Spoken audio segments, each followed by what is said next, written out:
Good morning, third graders.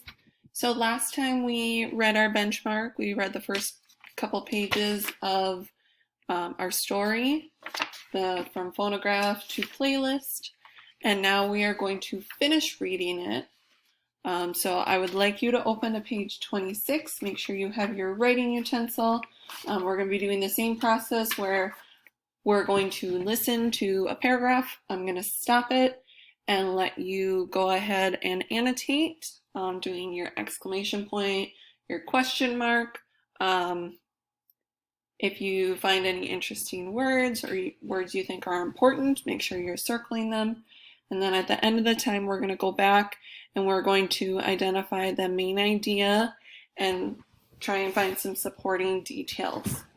So when we left off last time, we were learning about the gramophone, and they were talking about how the quality of the sound was much better on discs than on wax cylinders.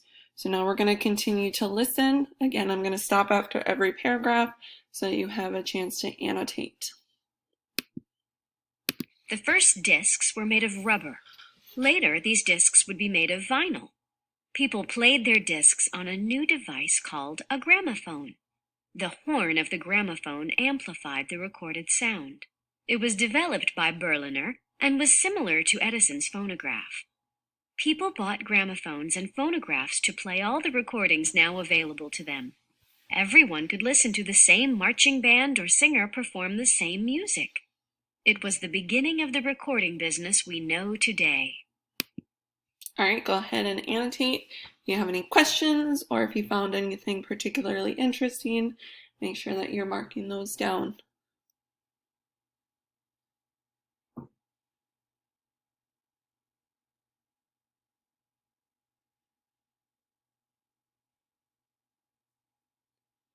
All right, let's move on to cool stereo sounds. Cool stereo sounds.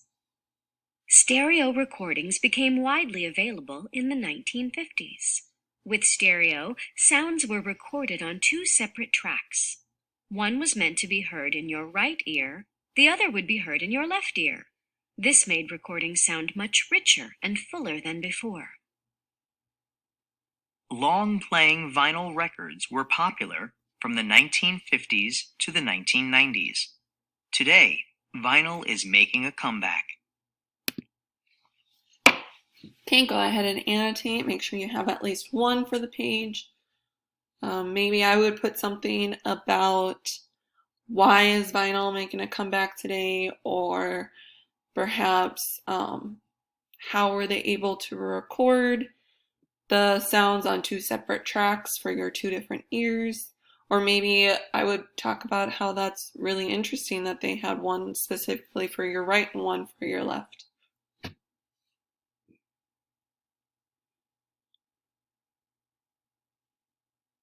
Okay, we're going to move on. Compact discs replaced records and cassettes when music started being recorded with digital technology. Cassettes on the go. Compact cassettes became popular with music lovers in the 1970s.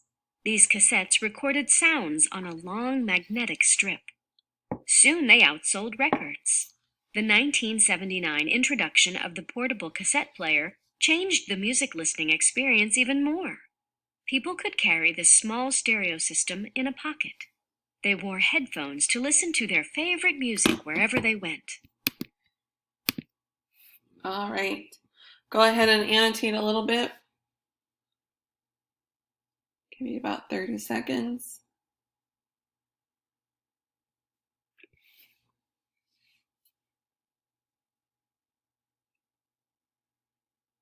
Maybe not quite 30 seconds.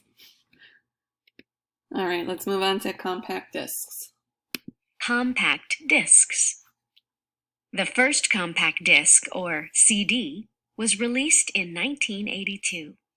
A CD is a small plastic disc that stores music and other digital information. The CD player reads the information with laser light. The discs and players were expensive at first, but people saw their benefits. The discs were small and could hold more music than a record. Best of all, CDs produced almost perfect sound. It's no wonder that CDs soon began to replace records and cassettes.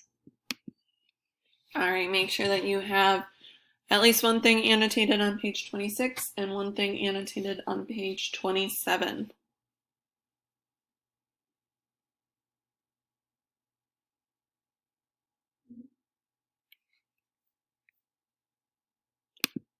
Do want to point out the nice thing with this is if it's going a little too fast, just pause the video so that you have a chance to catch up. And we're going to move into a digital world. A digital world. Once personal computers and the internet became commonplace, music could be stored on very small digital files.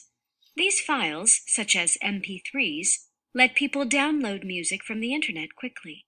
People could now store hundreds of songs on a computer.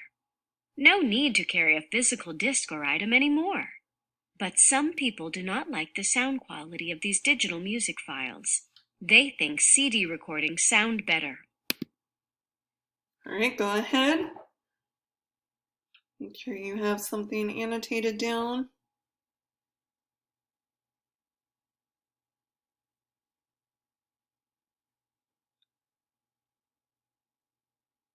All right, we're going to go on and listen to paragraph 14. The Apple iPod, released in 2001, became a popular personal media player.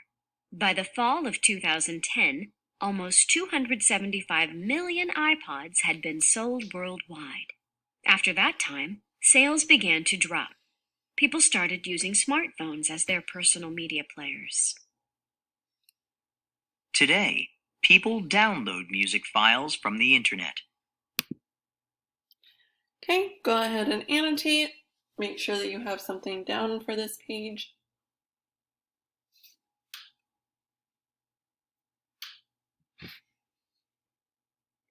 Okay, let's go on. Playlists in the cloud. Listening to music grew easier than ever. People could buy music from online stores in seconds. The music was never out of stock. People then stored the music in an invisible place on the internet called the cloud. And they did all this without leaving home. Music playing technology has changed a lot since Edison's first phonograph. Even so, the new devices do basically the same thing as the old one. They play your favorite music. History of the music. 1877. Thomas Alva Edison invents the phonograph. 1887. Emil Berliner introduces flat discs, records. 1930. Records become a popular way to listen to music. 1956. Recordings with stereo sound are introduced. 1966. Compact cassettes go on sale in the United States. 1979. Portable cassette players revolutionize the music listening experience. 1982. Compact discs compete in the marketplace with records and cassettes. 1999. Personal media players are sold and digital music files can be downloaded from the internet. All right, third graders, make sure that you're making your last couple annotations for these pages. Your assignment to finish out benchmark for today is to go back and try and identify what the main idea is. So, I'm going to give you a hint. Usually they start with the main idea towards the beginning. So make sure that you are annotating what the main idea of the entire piece is and marking that with a star. I then want you to take a picture of it, whether it's using your Chromebook or maybe ask mom or dad to take a picture of it, and I want you to send it to me either on Seesaw or on Google Classroom.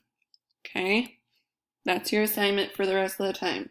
Find the main idea, take a pic or annotate it with a star, take a picture of your annotation so that I know, and then send it to me through Seesaw or Google Classroom.